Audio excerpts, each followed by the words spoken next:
Okay, so welcome everyone. I think from everything I can see skimming the chat or the participants, I don't think we have anyone that's brand new, but if you are on here and you're new and we haven't met yet, my name is Brittany Hayes. I'm your ambassador Diamond Upline. And I'm just super excited about tonight's Zoom because I think sometimes these concentrated content trainings, just kind of like Megan did last week for us, are just exactly what we need in this season right now when we're focused on explosive growth, just making sure we feel super confident in every area possible. So tonight's is going to be on, exploding your network and growing your following. I firmly believe, just from my own experience in the business, that you can be doing every single thing right, but if you don't have this portion right, you're going to always be feeling like you're not going as quickly as you could. And so if like listening tonight, you feel like this is speaking to you, I encourage you to just like take a few of the tips, like each day at a time and just start simply implementing them. Because if you can get this part right, you're going to find that you feel like things start picking up for you. So for me personally, I'm going to start with Instagram because for me personally, Instagram exploded my business. I wouldn't be an ambassador diamond without Instagram. Now, all that being said, you'll have people tell you the same thing about Facebook. They both work. But when I got started, I did not have an Instagram following whatsoever. I only had 200 followers on Instagram. So if you're on here and you're like, I don't have an Instagram at all, or I have a very small following, or I haven't really done much with my Instagram, listen up. This is for you. I didn't either when I got started. I only posted like once every like 6 to 8 weeks on Instagram before I joined the business. It was crappy photos. They were grainy. They weren't very clear. They were just like, pictures of my kids, but not even really good quality pictures. And like I said, like 200 followers. So that being said, when I got started, I had pretty much just, started sharing posts on Facebook. And I remember asking Claire, my enroller, like, hey, should I even be messing with Instagram? Should I be putting the content I'm creating for Facebook over on Instagram too? Or should I not even really mess with it? And she was in a hurry that day or that night when we were talking. And she literally just said to me, yes, Instagram's huge. And that's all she said. She didn't give any explanation. And I remember like, oh, okay. So I just started putting my content over there and the rest was history. I started just watching YouTube videos and learning how to grow my following and how to get more, get more followers, engage with people, all the things. And then, of course, I got better on the other part, content creation and all that, which is, not what we're going to be talking about tonight, but none of that would have mattered, I don't think, had I not grown the following, because having those, eyes on your content is ultimately what's going to make or break, the business you get. Now, that being said, one thing I want to tell you guys to keep in context is that it is quality over quantity, I do believe. So you don't just want to have like 20,000 followers of no one, you know what I mean? Like when I was building my Instagram, I was private because I felt like I got more followers that way. And I didn't accept like creepy guys or anything like that. Like you don't want to just accept everyone just to get the following up, because if it's not potential customers, then like what good is it, And so, yeah. And Deborah just put something helpful in the chat too. Yeah. So like if I had like random irrelevant request, I didn't accept it. Now, that being said, I didn't decline just every man. If it looked like just a nice man that like someone that like, maybe like could have been from my church or something, or I don't know, just like a nice, guy I could have gone to high school with, I don't know, whatever. Even if I didn't know them, I would accept them. I have had men become my customer on Instagram all the time.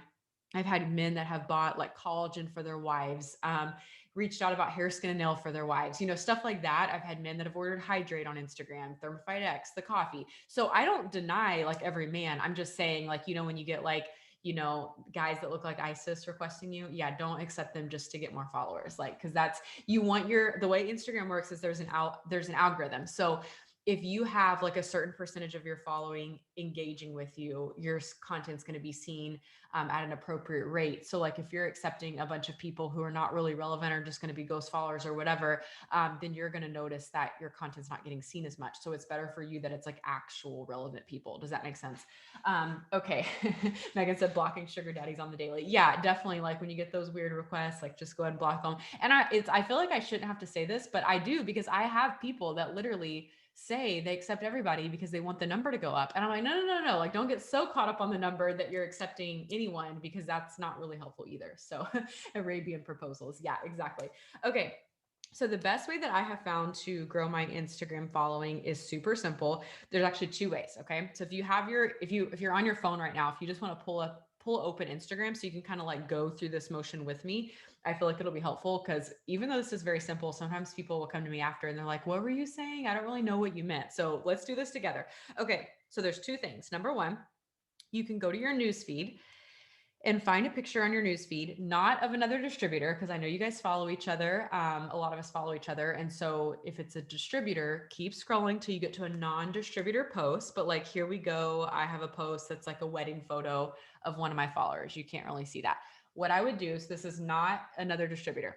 It says 69 people like the photo. I would click on the likes, and then I would go through the likes and I would follow the women.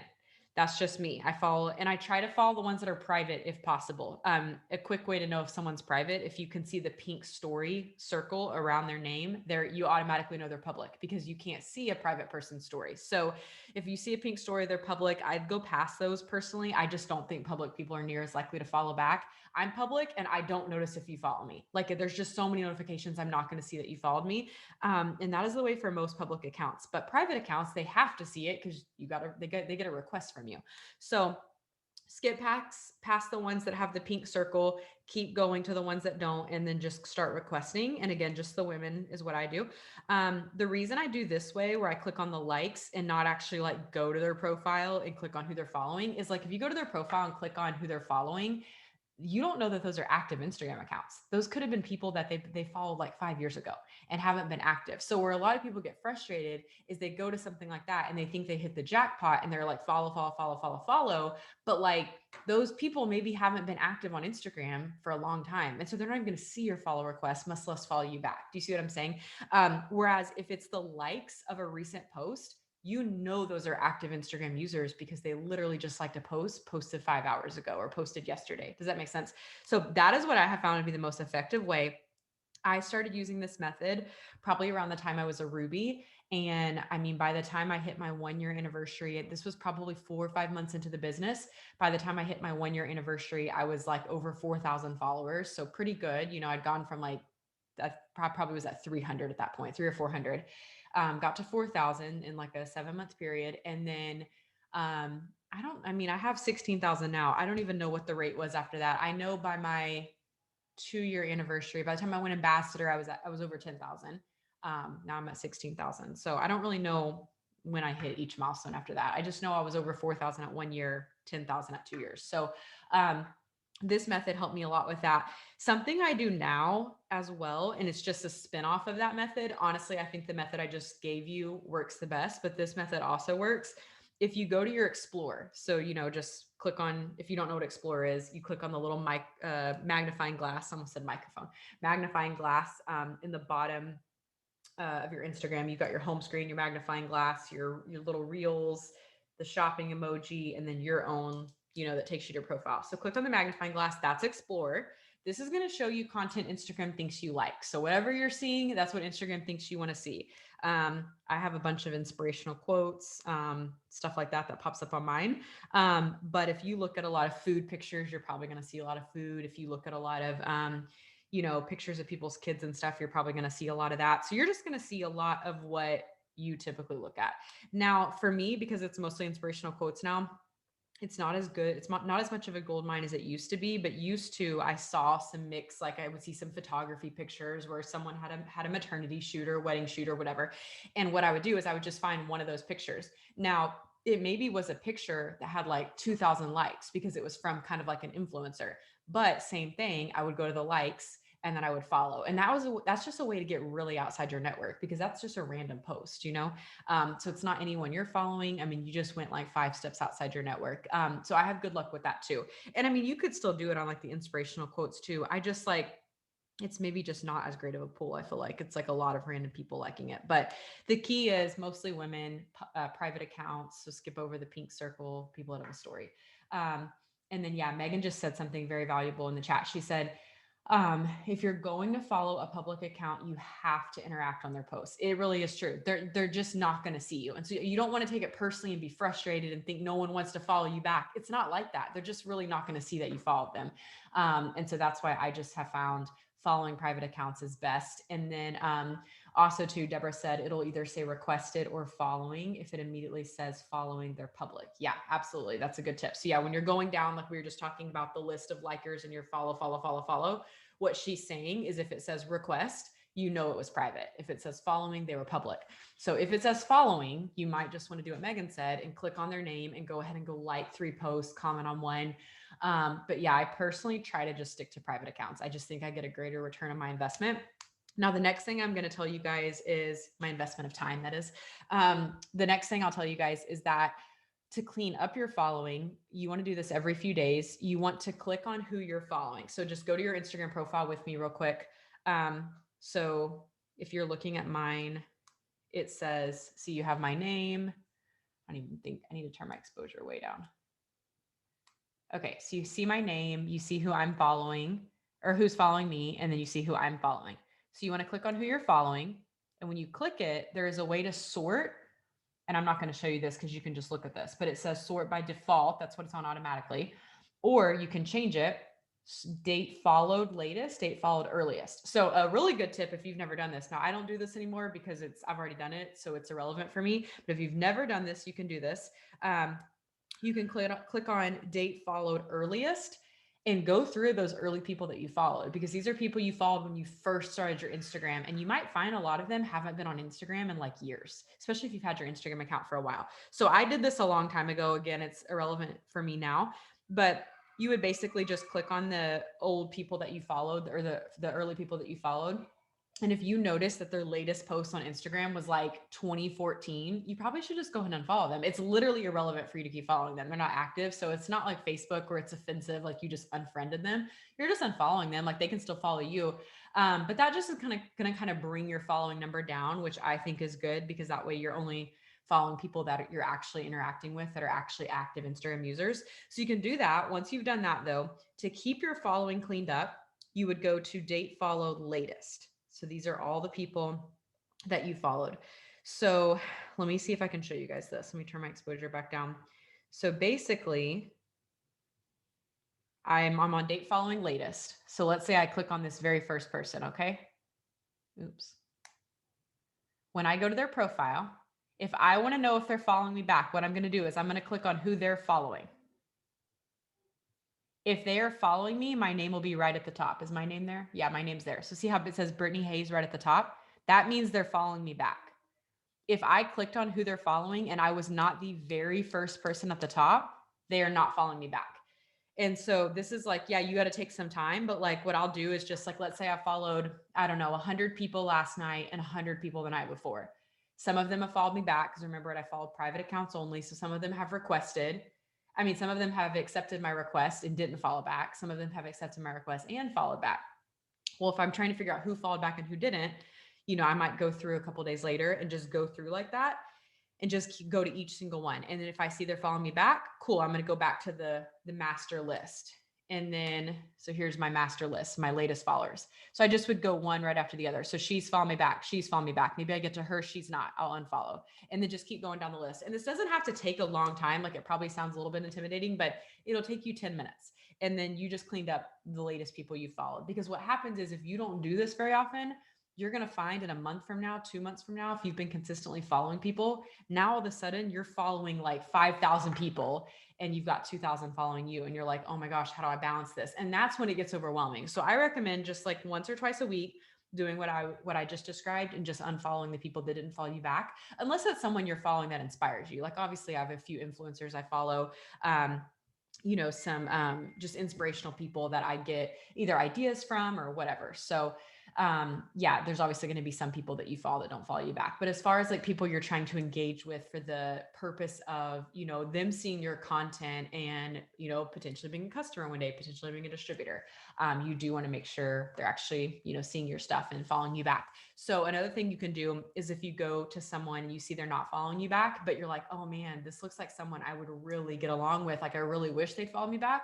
You can go ahead before you unfollow them and just go to their page and like and comment on like 3 or 4 things. And then if they still don't follow you back in a few days, you could, unfollow at that point.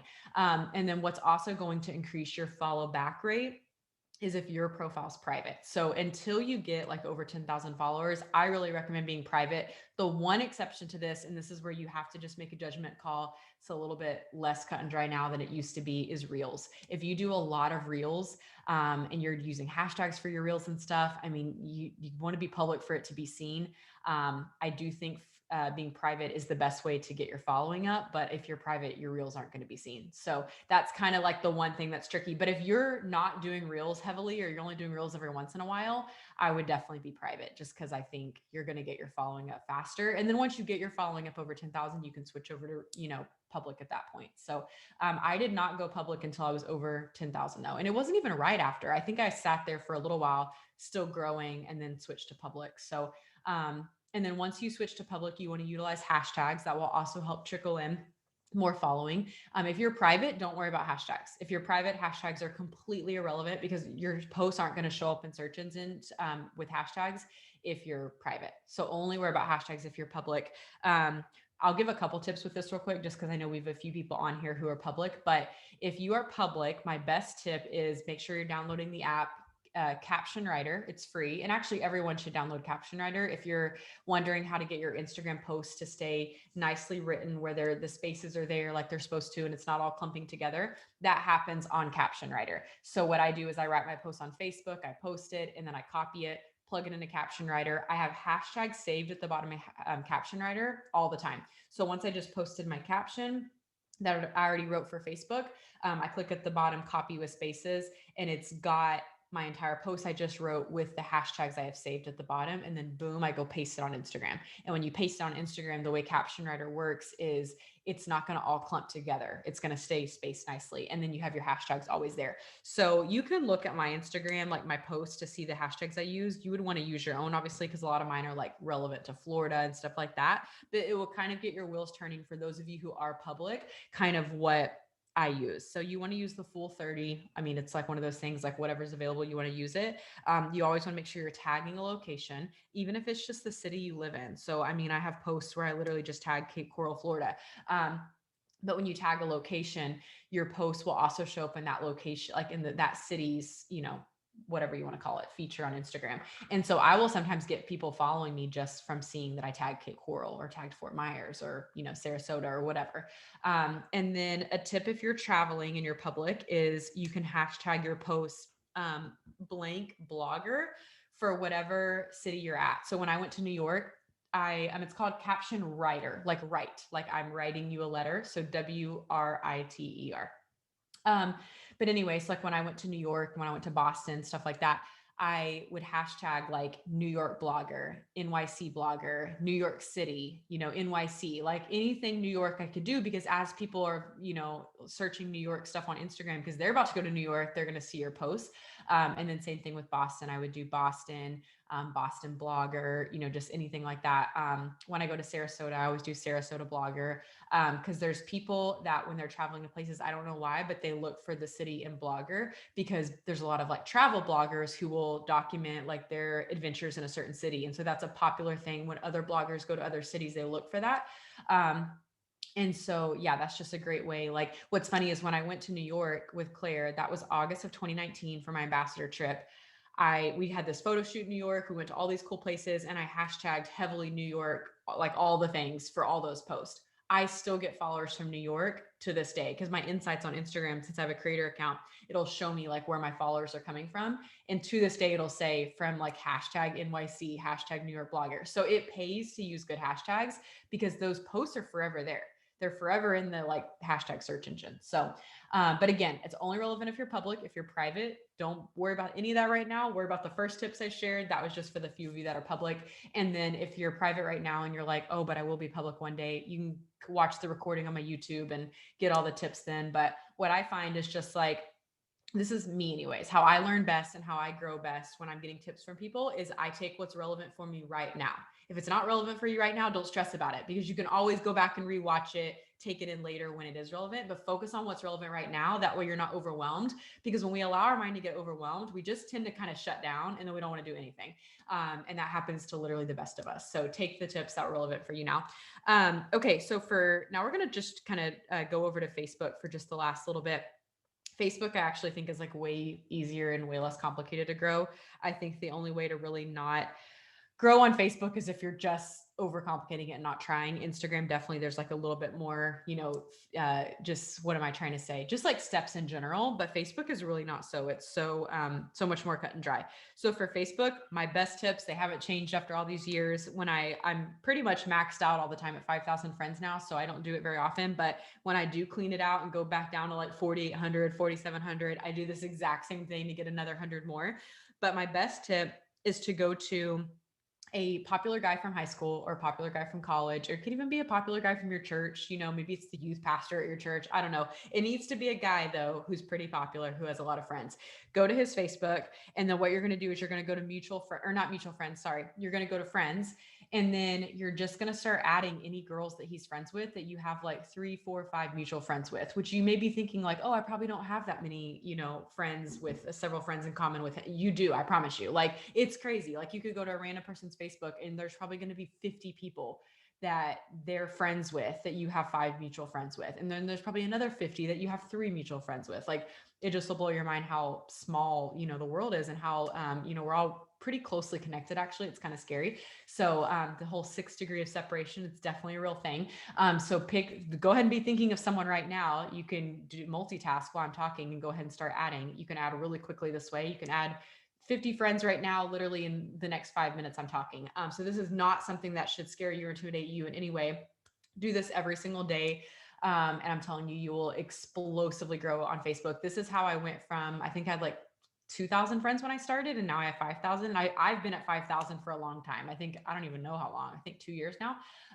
And so you can grow really fast on Facebook in a very effective way. Like, so many girls on the team today, this is where they came from. Like, if I enrolled them, like, this is where they came from. If it wasn't Instagram and it was Facebook, it was probably from a guy friend, a mutual guy friend we had. And then another thing you can do is just like a family member. Like, let's say you have a cousin or someone that you know is never going to join the business. And I don't like discount people. Like, I don't just tell myself someone's never going to join the business, but we all have that exception. That one person you're like, no, they're definitely never going to join. Like, I had a cousin that was really negative when I started. It was a pride thing. She was never going to join. So I turned a negative into positive. I'm like, she's never going to join, but you know what? Her friends might. And so I went and added her friends as friends, and just, again, added the girls she was friends with that I had a couple mutual friends with. Literally one of her best friends actually joined probably a month after I added her and went emerald in like 6 weeks. So you just literally never know. So just because one person's negative, that doesn't mean there's not someone they're connected to that God's going to bring in your life that you're going to get along well with, and it's going to be an incredible business partner. So that's my best tips for Facebook, is those 2 ways. And then of course, the third way is just host to post. If you're doing host to post, you're going to always be connecting with new people that way too. So Facebook, in my opinion, so easy to straightforward to grow. Just get in a routine with Facebook where you're just growing and growing and growing till you hit that 5,000. But then take these Instagram tips you learned tonight. And if Instagram has been something that kind of intimidated you, start implementing it tonight. Like, stay up tonight. What I like to do with Instagram is I just do it like at night when I'm laying in bed. It's just such like a mindless thing to do. It's something that you can do as you're winding down, or maybe for you, it's first thing in the morning. I know some of you guys, like, that's your personality. You'd rather do that as you're like waking up in the morning, but whatever it is, just pick a time that you're going to do it. And then just make that part of your routine, because if it becomes a part of your routine and you do it every day, you maybe aren't going to feel like you are seeing a lot of results from it, 3 days from now, maybe not even 3 weeks from now, but 3 months from now, absolutely. 3 months from now, you're going to look back and be like, okay, I'm so glad I started doing that, because you're going to see the compound effect have kicked in by then, and you're going to see your following grow. And I'm telling you, it's so exciting when you hit those milestones. I know Bianca has shared so many of her Instagram wins with me over, her course in the business. And it's just something that's like so exciting when you see yourself like hitting 1,000 for the first time. I remember the first time Amanda Stein texted me that she hit 1,000, and then she texted me when she hit 3,000. And like, it just really is crazy how fast it will start compounding if you just start doing it every single day. And, admittedly, like, I mean, I haven't grown as aggressively on Instagram as I did at some points in my business. And like, I was literally thinking the other day, I'm like, wait, I could already be at 20,000. Like, why have I not been going as fast as I was? Because it's something that it really does just happen so fast if you're doing it consistently. And so what I will share with you is that if ever I notice I'm getting less interest than I once did, it almost always is because I stopped intentionally growing. And the second I start intentionally growing again, the interest starts dripping back in.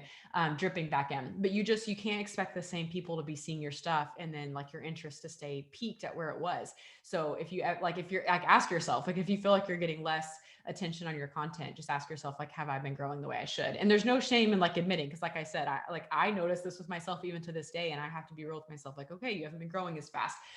But the good thing is it's such an easy fix, and the second you fix it, if you already have the content flowing in, then like that's all you need to rejuvenate your business, is those new eyes on your page, those new eyes on your feed, the new people seeing your stories, seeing your post. So yeah, that's my best tips, you guys. Does anybody have any questions before we wrap this up? I don't want this to be too long-winded because it really is like a pretty cut and dry subject, but I want to make sure you guys got what you needed and there's no confusion or anything about any of the tips that we shared.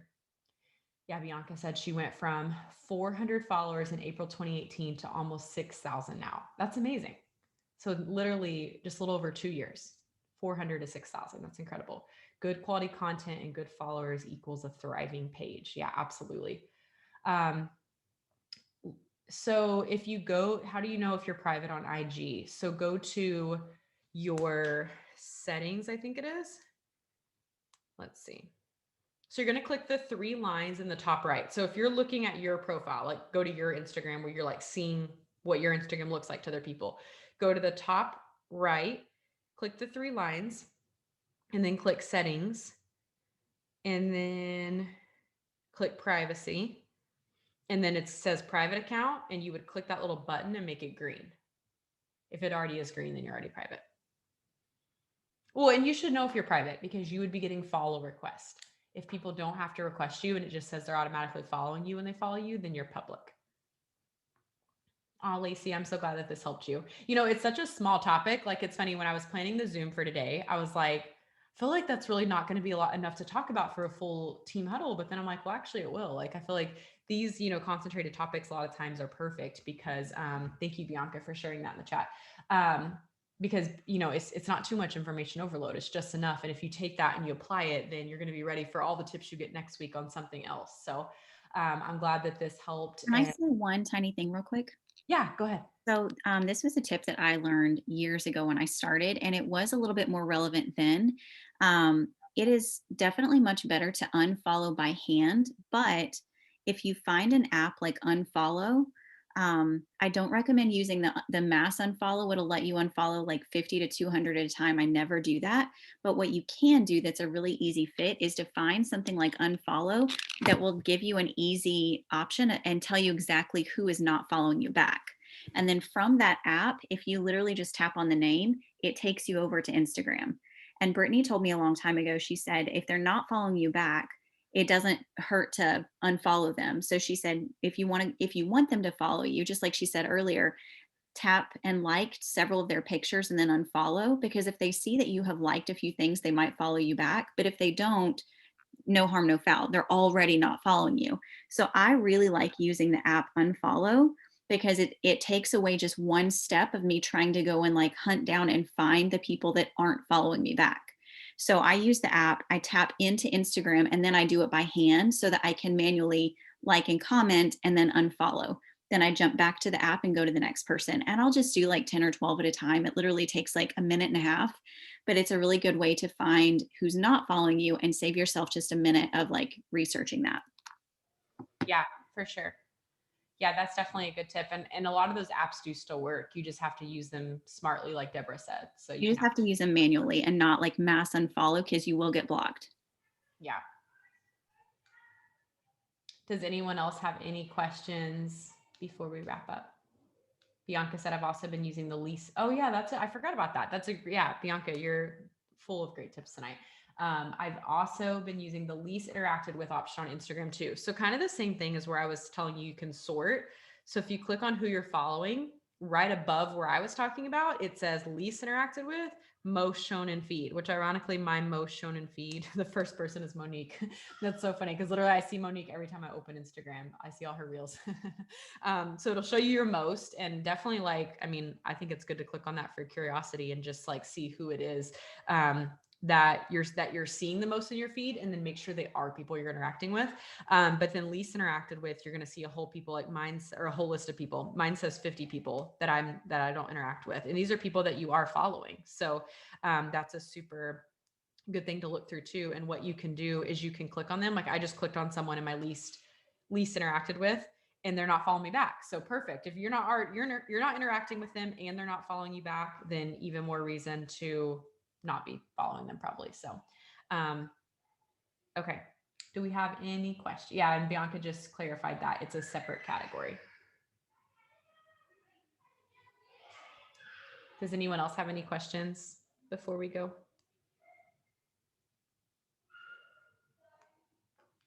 Okay, well, I'm going to go ahead and wrap this up, and I will get this recording uploaded to YouTube for you guys. Thank you, everyone, for hopping on. Our next team huddle happens to fall on the 1st. I literally can't even believe it's March 1st. Like, you know what's so crazy, you guys? So like, I mean, we're obviously doing so much better at this point in the year than we were at this point in 2020. I feel like we're finally like starting, or at least here in Florida, like things feel pretty normal. I'm not sure about where the rest of you guys live, but I was literally talking with someone the other day, and we were talking about how it's almost March, and we were like, isn't it crazy? Like March of last year is when it all started. It was like the beginning of the end. And now it's about to be March again. It like doesn't even seem like it's been a year, but yet it does seem like it's been a year. It seems like it's been forever. I don't know. It's like such a weird dichotomy. So I'm super excited for March. I think it's going to be a great month. I truly believe that this year is going to be so great.